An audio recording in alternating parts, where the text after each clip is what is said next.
Oke, selamat datang teman-teman semua. Di video ini setelah kita membahas tentang tren 1, tren 2, dan juga sekarang kita akan membahas tentang tren 3, di mana tren 3 ini psikolog industri itu sudah mulai untuk berusaha memperluas jaringan gitu ya. Berusaha untuk para pekerja itu bisa bersaing di kaca global. Kita disebutnya adalah increasing diversity and globalization of the workforce. Jadi kita bisa untuk membuat adanya keberagaman gitu ya. Nah, diversity teman-teman semua, keberagaman. Jadi dulunya mungkin kalau kita tahu di era-era tahun 60-an gitu ya, atau mungkin di abad-abad ke-19 di Eropa khususnya banyak banget diskriminasi khususnya untuk orang kulit hitam gitu ya. Untuk orang Asia yang ada di Eropa itu biasanya diberikan pekerjaan kasar gitu ya, kerja kasar, kerja serabutan. Beda dengan orang kulit putih yang diberikan jabatan, diberikan tempat kerja yang juga oke gitu ya, juga comfort dan lain-lain. Nah, di era sekarang, di tren yang ketiga ini, kita sebagai seorang HRD gitu ya, sebagai orang psikologi, kita bisa untuk kita nerima semua diversity di perusahaan. Jadi udah lagi nggak ngelihat gender, nggak ngelihat suku, nggak ngelihat ras, nggak ngelihat agama, tapi selama pekerja itu mumpuni, punya skills, mampu meningkatkan profit perusahaan, maka ya semua dapat haknya gitu. Jadi kita nggak beda-bedakan pekerja dari karakteristik yang mereka punya gitu ya. Berusaha karakteristik yang unik-unik gitu. Nah, tidak hanya berusaha untuk meningkatkan diversity, juga kita tentu berusaha untuk meningkatkan sebuah uh, hubungan internasional dengan uh, pekerja yang lain. Itu yang menjadi tren yang ketiga. Jadi yang pertama kita bahas tentang bagaimana psikologi itu masuk ke dunia industri. Lalu yang kedua kita membahas tentang bagaimana psikolog itu mulai memperhatikan kebutuhan para pekerja. Maka di tren ketiga psikolog itu bisa untuk meningkatkan adanya keberagaman dan meningkatkan keberagaman dan juga globalisasi pada para workers atau workforce. Nah, teman-teman semua, di tren ini tentunya yang akan kita pelajari akan sedikit banyak menyangkut tentang multinasional, perusahaan multinasional. Jadi kita akan bersinggungan dengan imigrasi gitu ya, bersinggungan dengan eh, translator, bersinggungan dengan perbedaan budaya, perbedaan ras gitu ya, perbedaan lingkungan dan lain-lain. Dari sekian banyak itu teman-teman, mengapa kok ada tren ini gitu ya? Kenapa kok uh, psikologi industri dan organisasi itu membahas atau memiliki sebuah tren terkait dengan diversity? Karena yang kita tahu semakin berkembangnya zaman, maka perusahaan itu semakin expand, tidak hanya di dalam negeri maupun luar negeri. Ya yang paling kita bisa temukan adalah misalnya perusahaan otomotif kayak Toyota, kayak Mitsubishi, Daihatsu itu kan perusahaan dari Jepang, tapi sudah lama di Indonesia dan expandnya cukup luas di Indonesia kan. Kita tahu Toyota menjadi merek mobil yang kita sering ketemu di jalan sehingga orang-orang Jepang gitu ya, pekerja Jepang gitu ya, yang di sana tentunya mereka harus mengerti budaya orang Indonesia. Jadi apa kebutuhan orang Indonesia ketika naik mobil dan begitupun sebaliknya. Kita tahu sekarang lagi ramai juga di Indonesia bahwasanya banyak banget tenaga kerja uh, Indonesia TKI yang ke Jepang, ke Hong Kong, ke Arab. Nah, jadi diversity itu tentunya akan terus berkembang dan kita tentunya nggak bisa menutup kemungkinan akan adanya globalisasi pada dunia industri. Nah, sehingga teman-teman perusahaan udah nggak lagi fokus pada expand di dalam negeri tapi juga expand ke luar negeri. Jadi kita tahu BUMN terus juga perusahaan-perusahaan Indonesia yang paling terkenal Gojek punya Indonesia tapi sekarang sudah ada di Singapura, ada di Thailand dan juga ada di beberapa negara di Eropa sana. Jadi gesernya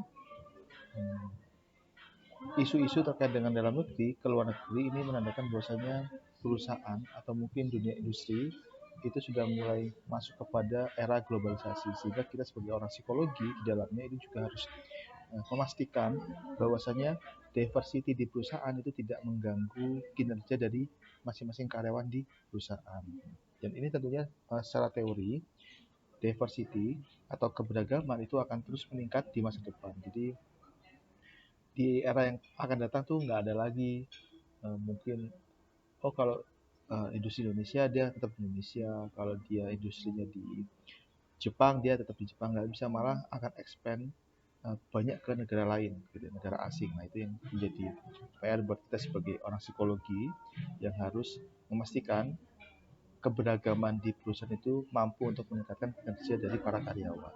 Gitu. Nah, tren ini tentunya mendukung atau bisa membantu para pekerja yang memiliki diskriminasi atau mengalami diskriminasi. Gitu ya. Jadi munculnya tren employment discrimination, gitu ya, diskriminasi pada pegawai, khususnya ada dua kriteria, para pegawai perempuan dan juga pegawai yang memiliki suku minoritas, gitu ya. Kalau misalnya kita tahu misalnya adalah ketika negara Eropa atau mungkin Amerika, gitu ya, mempekerjakan misalkan ras Asia atau mungkin ras Afrika, gitu ya. Nah itu kan biasanya kan kalau minoritas di sebuah negara, di sebuah kelompok komunitas itu akan berpotensi memiliki atau mengalami diskriminasi yang cukup besar. Nah, sehingga ketika globalisasi dimarakkan atau mungkin diversity mulai dicanangkan di sebuah perusahaan, maka tujuannya adalah bahwasanya nanti perusahaan itu memberikan hak kepada seluruh karyawan, khususnya juga mereka secara karakteristik itu minoritas, entah itu perempuan, suku atau ras yang cukup minority di sebuah perusahaan. Sehingga apa teman-teman, ketika nanti keberagaman itu, diversity itu menjadi familiar di lingkungan perusahaan, maka diversity itu menjadi sebuah kita bisa bilang sebagai senjata atau sebagai sebuah strategi perusahaan untuk expand ke luar negeri. Jadi semakin perusahaan karyawannya itu semakin bisa memahami atau mentoleransi diversity, maka tentunya memudahkan perusahaan untuk bisa expand ke luar negeri. Tapi berbeda kalau misalnya di sebuah perusahaan itu karyawannya itu cukup konservatif, cukup membatasi diri dengan budaya luar, maka ketika nanti perusahaan mau expand ke luar negeri, tentunya nanti akan ada gap antara pegawai lokal dengan pegawai asing. Nah, itu tentunya tidak diharapkan kita sebagai seorang psikolog di dunia industri atau di sebuah perusahaan. Nah, jadi diversity juga menjadi tolak ukur bagaimana sebuah perusahaan itu mampu untuk melakukan ekspansi, khususnya bagaimana kita itu memaintenance diversity di lingkungan pegawai perusahaan. Nah, itu tugas kita. Nah, yang paling menarik adalah sebagai contoh, kalau misalkan teman-teman ketahui, ternyata kita bisa melihat dari profil dari Fong Smith, gitu ya.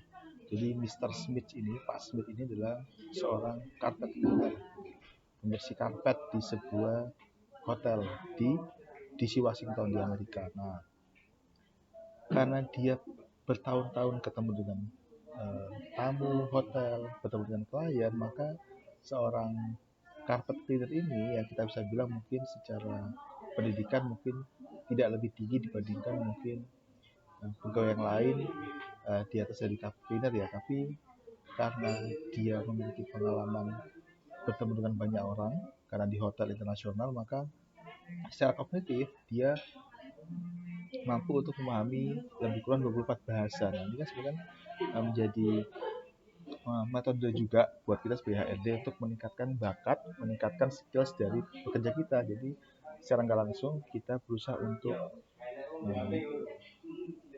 membuat pekerja kita menjadi familiar, menjadi memiliki toleransi yang tinggi terhadap perbedaan melalui dengan ada diversity, tapi juga selanjutnya kita juga bisa meningkatkan knowledge dari para pekerja kita melalui globalisasi, sehingga mereka tadi itu mereka punya kemampuan bahasa yang juga cukup advance. Terus juga mungkin kalau misalkan mereka itu sering bertemu dengan orang-orang negeri, mereka memiliki self esteem yang tinggi atau harga diri yang tinggi, juga memiliki kepercayaan diri yang tinggi, dan masih banyak lagi teman-teman. Sehingga itu nanti meningkatkan secara mental, itu mereka menjadi lebih sehat, menjadi lebih sejahtera. Titel ketiga, itulah yang membuat PIO, psikologi industri dan organisasi, itu menekankan bahwasanya kita sebagai psikolog industri itu harus memberikan sebuah pesan kepada karyawan bahwasanya diversity adalah sebuah peluang untuk kita bisa meningkatkan kinerja dari karyawan, dan tentunya bisa meningkatkan profit dari perusahaan yang sedang kita bekerja di dalamnya. Begitu teman-teman semua, sehingga kunci untuk berhasil menangani keragaman atau diversity adalah dengan melampaui isu-isu permukaan. Jadi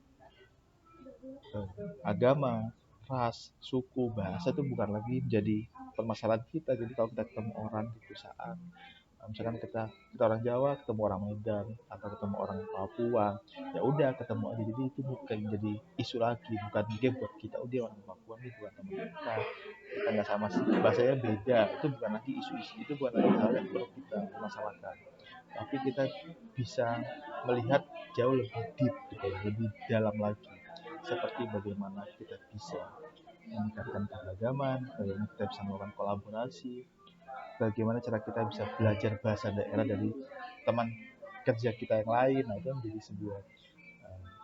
sebuah isu-isu yang harusnya itu kita pelajari lebih dalam dibandingkan kita melihat bagaimana hanya melihat perbedaan secara sekilas aja, kayak agama, suku, ras, dan lain-lain. Jadi gitu teman-teman semua, sehingga ketika teman menjadi seorang HRD di perusahaan, maka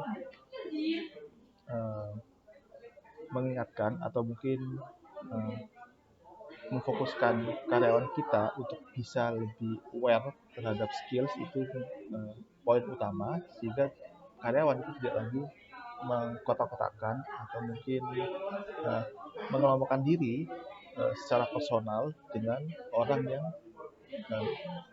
sama dengan dia, dan akhirnya secara nggak langsung dia membuat sebuah in group dan memiliki out group yang berbeda. Nanti menjadi konflik sendiri, dan tentunya menghambat perusahaan untuk bisa melakukan ekspansi ke luar negeri atau melakukan globalisasi ke perusahaannya.